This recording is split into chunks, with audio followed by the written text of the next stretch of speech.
আলহামদুলিল্লাহ, সালাতু ওয়াসসালামু আলা রাসূলিল্লাহ। এই অনুষ্ঠানের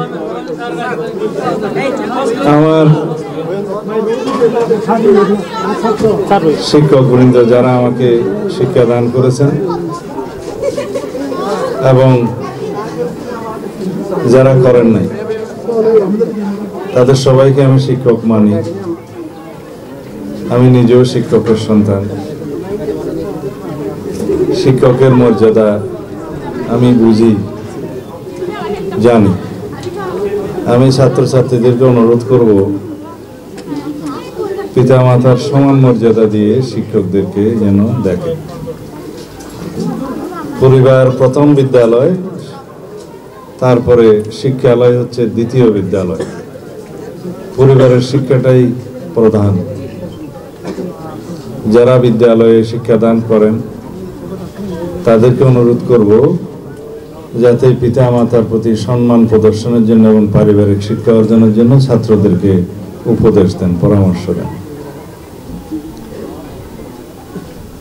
যারা পুস্তকে পুঁথিগত বিদ্যা অর্জন করে সেটা জরুরি, নিজের জীবনের জন্য, অর্থ উপার্জনের জন্য, জীবন নির্বাহের জন্য, সামাজিক মর্যাদার জন্য। কিন্তু পারিবারিক শিক্ষা, নৈতিকতার শিক্ষা, মূল্যবোধের শিক্ষা একজন মানুষকে প্রকৃত মনুষ্যত্ববোধ সম্পন্ন মানুষে পরিণত করে।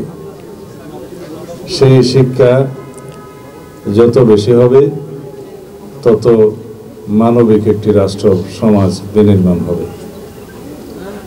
সুতরাং একটা বেটার হিউম্যান বিইং হওয়ার জন্য, সবসময় হিউম্যান কোয়ালিটি অর্জন করার জন্য মানবিক, নৈতিক, ধর্মীয় মূল্যবোধ সম্পর্ক, আচার আচরণ এবং সংস্কৃতি আমাদেরকে চর্চা করতে হবে। তাহলেই প্রকৃত একজন মানুষ হওয়া যাবে। ধনবান মানুষ পৃথিবীতে অনেক আছে, কিন্তু সত্যিকার অর্থে তাদের মধ্যে কয়জন মানুষ মনুষ্যত্ববোধ নিয়ে থাকে? সমাজের অনেক উচ্চ স্তরে অনেক বিদ্বান মানুষ আছে, তাদের মধ্যে অনেকেই আছেন প্রকৃতপক্ষে মনুষ্যত্ববোধ নিয়ে সমাজে ভূমিকা রাখছে দেখা যায় না। অনেক রাজনৈতিক নেতৃবৃন্দ আছেন, শক্তিশালী মানুষ আছেন, পদপদবিধারী মানুষ আছেন, সারা পৃথিবীব্যাপী অনেকেই আছেন। তাদের মধ্যে কয়জন মানবিক নেতৃত্ব দিয়ে রাষ্ট্র এবং সমাজের নেতৃত্ব দেয়? তাদের সংখ্যাও খুব কম। যারা দিয়ে থাকে, যারা সায়েন্টিস্ট, যারা রাজনৈতিক নেতৃত্ব, যারা শিক্ষাবিদ, যারা সমাজের বিভিন্ন পেশায় সর্ব উচ্চ স্তরে এসছে, তাদের মধ্যে মানুষ তাদেরকেই স্মরণ রাখে যারা মনুষ্যত্ববোধ সম্পন্ন এবং মানবিকতা সম্পন্ন, পৃথিবীর জন্য কিছু অবদান রেখে গেছে, সেই মানুষদেরকে স্মরণ রাখে, সেই রকম নেতৃত্ব থেকে স্মরণ রাখে। পৃথিবীর রাজা, বাদশাহ, প্রেসিডেন্ট, প্রাইম মিনিস্টার বহু গেছে, বহু আসবে, অসংখ্য অগণিত। তাদের কথা মানুষ স্মরণ রাখে না, কিন্তু একজন মানুষ যিনি সমাজের জন্য, পৃথিবীর জন্য কল্যাণকর কিছু অবদান রেখে গেছেন, যেটা অনির্দিষ্টকাল পর্যন্ত, ইনফিনিটি পর্যন্ত চলবে, তাদেরকে মানুষ স্মরণ রাখে। সেই রকম অনেক বিজ্ঞানীর কথা আপনারা জানেন, অনেক কবি সাহিত্যিকের কথা আপনারা জানেন, অনেক চিত্রকরের কথা জানেন, অনেক সায়েন্টিস্টের কথা জানেন, যারা সমাজ বিনির্মাণের জন্য কাজ করে গেছে। যাই হোক, আমি তাদের এখানে ক্ষুদ্র পরিসরে নাম নিয়ে বক্তৃতা দীর্ঘ করতে চাই না। একজন ফিলোসফার সমাজকে, রাষ্ট্রকে, বিশ্বকে দর্শন দিয়ে পরিচালিত করে।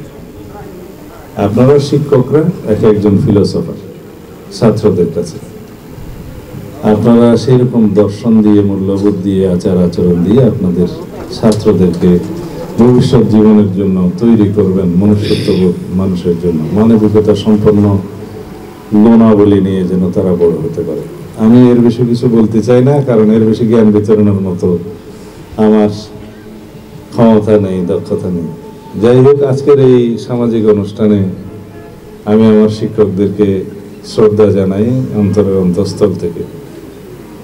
যাই হোক, আমার এই বৃদ্ধ বয়সে আমি আমার চাইতেও বৃদ্ধ আমার শিক্ষকদেরকে আজকে এই সুযোগে দেখতে পেলাম। আপনারা সবাই আমার জন্য দোয়া করবেন এবং যাতে ভবিষ্যৎ বাংলাদেশ শক্তিশালী গণতান্ত্রিক রাষ্ট্র হিসাবে, বৈষম্যহীন সাম্যের ভিত্তিতে একটি রাষ্ট্র, যেখানে সুশাসনের মূল্য থাকবে বেশি, সেরকম একটা রাষ্ট্র নির্মাণে যাতে আমরা ভূমিকা রাখতে পারি, সেই জন্য দোয়া রাখবেন। অনেক চ্যালেঞ্জের মধ্যে আছি, অনেক কাজের মধ্যে আছি, অনেক কিছু সামনে করতে হবে এই দেশের জন্য। হয়তো আল্লাহ রাব্বুল আলামিন এই জন্যই আমাকে বাঁচিয়ে রেখেছেন, আমি জানি না। অনেকবার মৃত্যুর মুখে ছিলাম। যাই হোক, পৃথিবীতে সবচেয়ে বড় সম্পদ হচ্ছে সংখ্যাহীন হৃদয়, জীবন, যে নিঃশঙ্ক চিত্তে জীবনের সামনে এগোতে পারে, সাহসিকতার সাথে সমস্ত কিছু মোকাবিলা করতে পারে, সেই প্রকৃত বীর পুরুষ, সেই প্রকৃত মানুষ।